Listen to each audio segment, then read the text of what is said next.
अस्सलाम वालेकुम दोस्तों। इस वक्त हमारे पास एक अदद सेवर है। ठीक है, ये हमारा ख़राब हो चुका है। इसमें कुछ बुनियादी चीज़ें हैं जिसको हम समझने की कोशिश करेंगे और हम इसकी चीज़ों की तरफ आगे बढ़ते हैं। ये है E27। E27 से मुराद वो चूड़ी होती है जो मोटी चूड़ी की होती है। E27 इसका नाम है। हमने सेवर को थोड़ा खोला हुआ है टेस्टर की मदद से, तो इस तरीके से खुल जाता है। यहाँ से करंट पास होता हुआ इन दो तारों की तरफ, एक नेगेटिव और एक पॉजिटिव होती है, दो तारें होती हैं। ठीक है, यहाँ से करंट सर्किट के थ्रू जाता है। सर्किट में फिर अपना काम करता हुआ डीसी वोल्ट मतलब डीसी सप्लाई में बनता है। ठीक है, सबसे पहले करंट जाता है ट्रांसफार्मर में। ट्रांसफार्मर से इसको वोल्ट को डाउन किया जाता है, मतलब वोल्ट कम कर दिए जाते हैं। ठीक है, उसके बाद ब्रिज डायोड में जाता है। इसके बाद इसको डीसी में सप्लाई में कर दिया जाता है। फिर उसके बाद इसकी सेटिंग करते हैं सर्किट वगैरह में। तो इस तरीके से ये चलता है। आइए आगे की तरफ बढ़ते हैं और सर्किट के बारे में कुछ जानने की कोशिश करते हैं। ये कैपेसिटर होता है, डीसी कैपेसिटर होता है। इसमें नेगेटिव मार्क इस साइड पे होता है।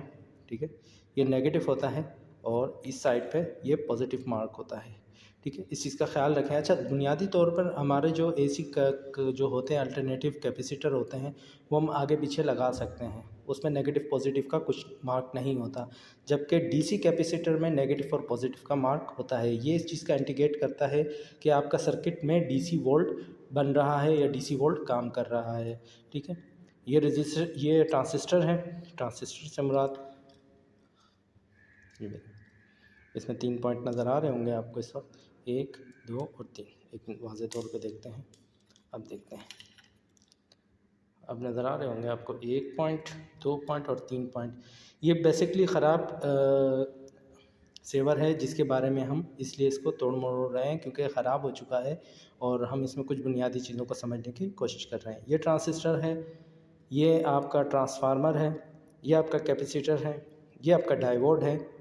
डायोड नज़र आ रहा होगा। डायोड पे इस साइड पे आप देखेंगे एक पट्टी का निशान होता है, गोल्डन सा, ब्राउन सा, देखें, सॉरी सिल्वर का निशान, सिल्वर टाइप का निशान है। ये डायोड होता है। अच्छा, डायोड में भी अलग अलग किस्में आती हैं, अलग अलग पावर के होते हैं। इसी तरीके से कैपेसिटर के भी अलग अलग पावर के होते हैं। ट्रांसफार्मर भी अलग अलग पावर के होते हैं, जैसे हम डीएई में पहली दफ़ा पढ़ चुके हैं।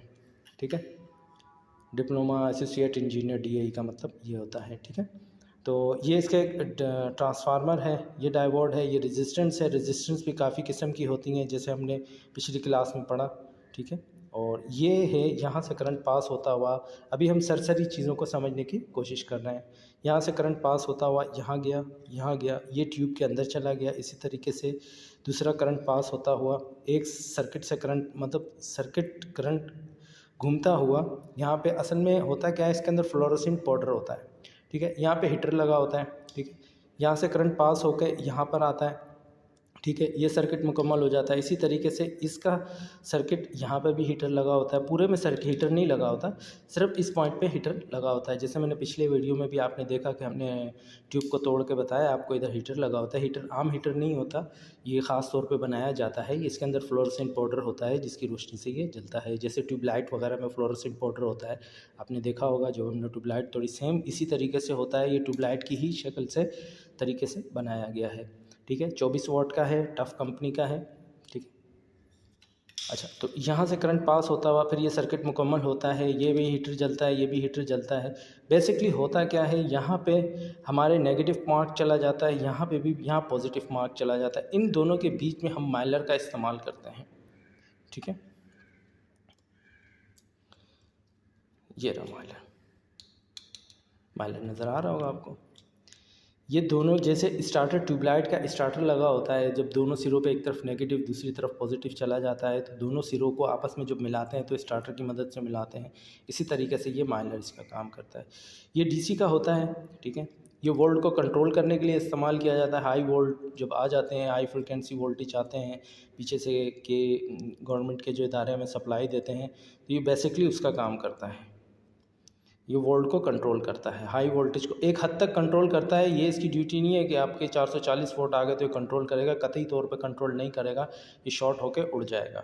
ठीक है, तो ये कुछ बुनियादी चीज़ें थी जिसके बारे में हमने आपको बताने की कोशिश की और समझने की भी कोशिश की। ये भी रेजिस्टेंस है। जैसे पिछली वीडियो में बताया, ये देखेंगे आप, ये न्यूट्रल का मार्क है, ये लाइन का मार्क है। अच्छा, पॉजिटिव और नेगेटिव बेसिकली होता क्या है, AC वोल्ट में इतना फ़र्क नहीं पड़ता पॉजिटिव और नेगेटिव का, जबकि DC वोल्ट में 100% फ़र्क पड़ता है। तो जब भी DC का काम करें हमेशा एहतियात से करें और ख़्याल करें।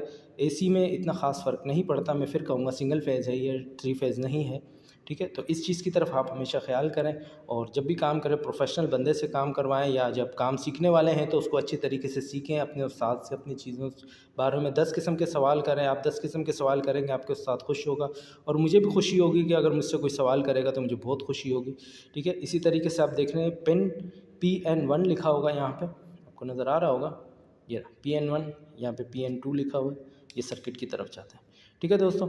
अच्छा, ये हुआ क्या है, ये इसकी ट्यूब ख़राब हो गई, हम लोगों ने इसको चेक किया तो ये ट्यूब भी मार्केट में आसानी से मिल जाती है, सर्किट भी आसानी से मिल जाता है। सही है दोस्तों, उम्मीद है वीडियो अच्छी लगी होगी। अपना ख्याल रखिएगा, अल्लाह हाफ़िज़।